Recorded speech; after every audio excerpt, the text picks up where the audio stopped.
see. So we'll do Ripley. Let's have some fun with this. Can we add Rita? Is Rita cool? Rita? Rita Vertasky? Yeah. Oh yeah. Yeah. All right. So we got Rita. Even better. We got Rita. Man, we got Rita and Ripley. That's amazing. All right. So we got 2, and we need to get 3 more for our team. Do you want to do David Dunn? Yeah, of course. Get some Bruce Willis. Great. Yeah, absolutely. All right. Let's see. So we got that. So we've kind of stuck with people who don't have flying or super abilities yet. So I mean, David Dunn is unbreakable. Yeah, that's true. But he can't fly or have X-rays, right? Yeah, he's just super strong and unbreakable. So should we get do they need an Edna Mode to help them out as their Q? Yes, 100%. All right, so we have Rita, Edna, David Dunn, and Ripley. Who should be our 5th? I like Zorro. I do too. Zorro. So you need like a roguish guy, I think. Yeah. I would do Zorro. Yeah. Oh man, I love this team. Yeah. We should also try to get like a superhero if we can. So Meteor Man? Oh yeah, Meteor Man works. All right, so we have Meteor Man, Zorro, Ripley, David Dunn, Edna, and Rita. Because Rita's not really a superhero. She's just our Q. This is a good list. I like this list. Yeah, I like this crew. I'd watch this movie. Everyone would get along. Yeah. Yeah, this is a really good movie. Imagine a scene where picture Predator, but where Rita and Ripley pull a Predator, and they meet their hands together like Carl Weathers and Arnold. Man, that'd be so cool. And yeah, that's amazing. David Dunn is such a nice guy. Him and Meteor Man would get along great. Zorro's really nice.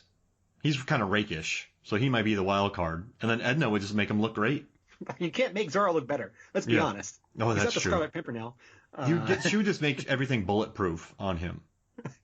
Give him a different colored rain vest. Yeah. This one's better looking for you. It's just it's Kevlar. It's weightless and bulletproof. And he's bulletproof. No, she would give him a scuba tank in case he got thrown into water. Yeah. She would make him a portable breather. Whoa. Think about that superhero. The world is what, 70% water? Yours. Yeah. Well, I guess. No, drowning. I guess the only way to kill him is drowning. But that makes sense, right? Because you can be impervious. Like, I mean, I guess because he's never gotten sick in his life.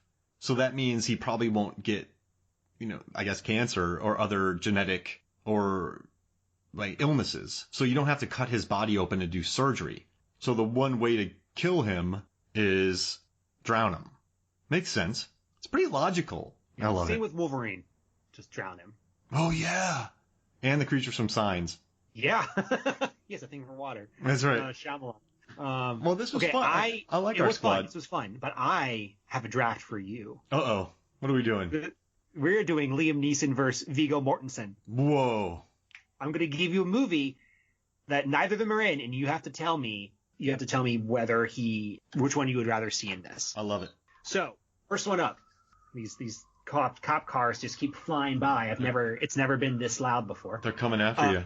Yeah. They can't believe I'm doing this. The Terminator. Liam Neeson or Viggo Mortensen? Oh, wow. Wow. Well, let's see. Oh, man. All right, so I'm looking at both of them. He has the heart there. But then the thumbs up. The size of Liam definitely helps because he's bigger than Viggo. I would go Viggo because Ooh, I think interesting. Neeson is great, but in all of his action movies, there's always an element of emotion in there, and I think that's why people like him. You can see the panic in his eyes. You can see the emotion going through him in Taken or Nonstop or the train movie, which I really like, The Commuter.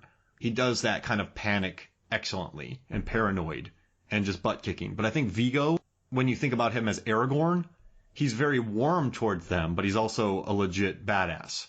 So I think he can pull off the thumbs up, the likability, the kind of weird father figure, but he could also pull off the stoicism better. I'm going to go with Liam. I think Liam Neeson's a better Terminator. Ooh. Disagree. That's one of the rare ones. It is very rare. Okay, number 2, James Bond. Oh. Wow. You get weirder from here. Let's see. I got to go Viggo again. I do. I think I've just never seen Liam Neeson as suave. And I know that sounds terrible. I think he has more of an earnest, likable presence. I think the danger is more there with Vigo. I think he could pull more of a Daniel Craig type of Bond off. So I'm going Vigo. Yeah, I think I agree with you on that. Yeah, based off the back of, was it Eastern Provinces? Oh, yeah. Yeah. Man. Okay, good. We agree. Okay, number 3. This is so dumb. Happy Gilmore. Happy Gilmore. I would absolutely go for Neeson because of his size as a hockey enforcer and a legit fighter. I would take... And the silliness of him in the man-child. I've never seen Vigo man-child it up, but I've seen Liam go for it comedically. So, yeah, I'm taking Liam. I think I'm going to take Vigo. We disagree again. This is rare. A rare disagreement episode. I think Liam Neeson wants to be funny, but doesn't have it in him. And I think Viggo Mortensen is more likely to be funny. Oh, wow. Yeah. Okay. This is crazy. Okay. Hicks from Aliens. So the Michael Biehn role. Yes. Vigo. Yeah, I think so. Absolutely. Yeah. That's a clear one. Yeah. Okay. This is the last one. Count Dracula from Bram Stoker's Dracula.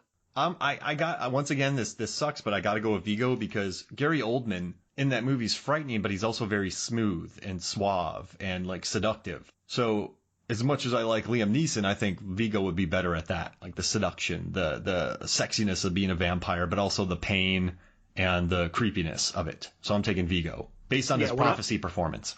Yeah, 100% agreed. 100%. Okay, so we were 3 agreement, 2 disagreement, which is very rare for us. Yeah, that was fun. That was tough though. There was a couple where my brain just almost fried.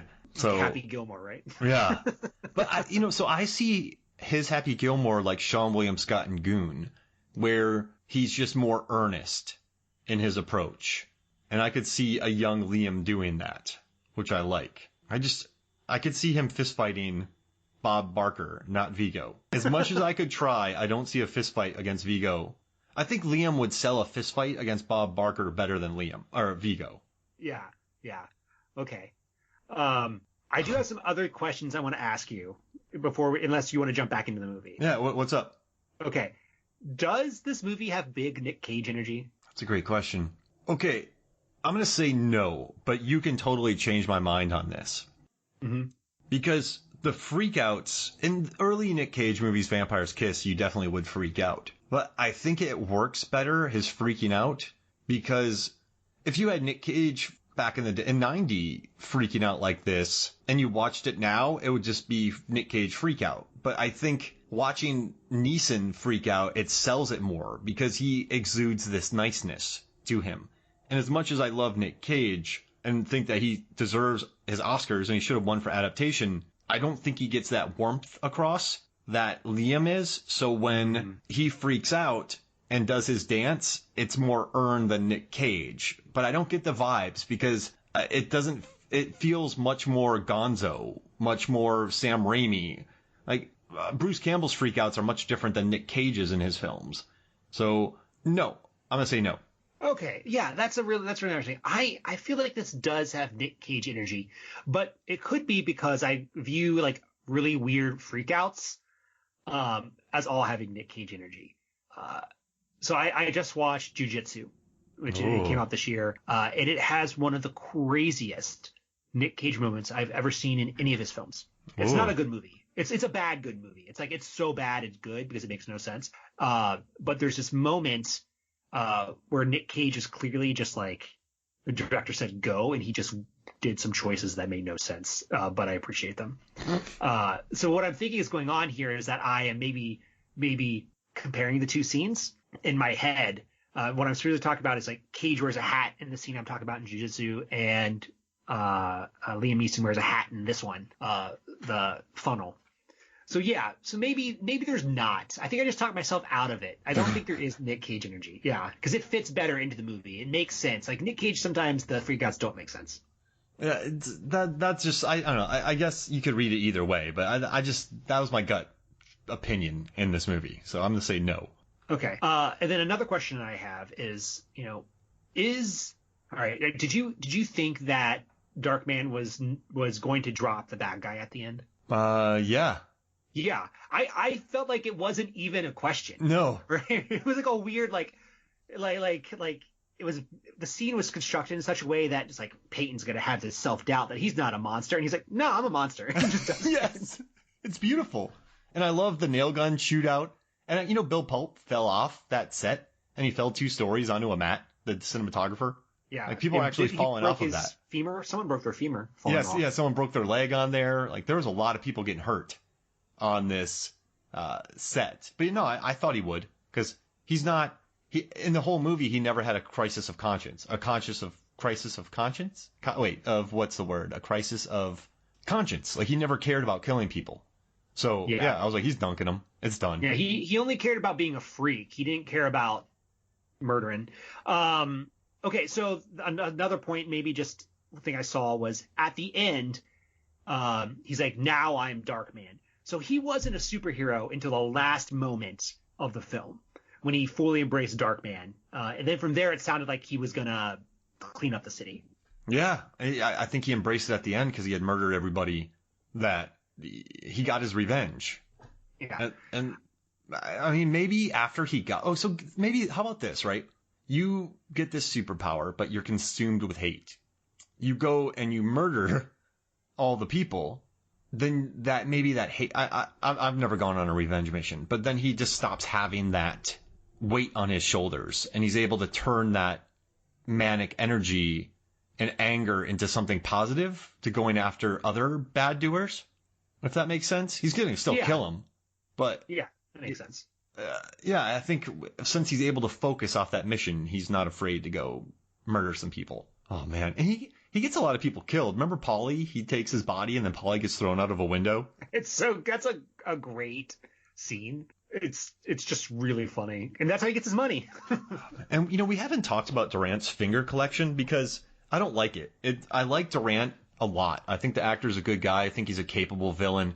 I just don't like the finger collection because it feels too stylized, and I don't like villains with fetishes, because it always rings false to me. What did you think about the finger collection? I liked that he was cutting people's fingers off. I did not like the finger collection.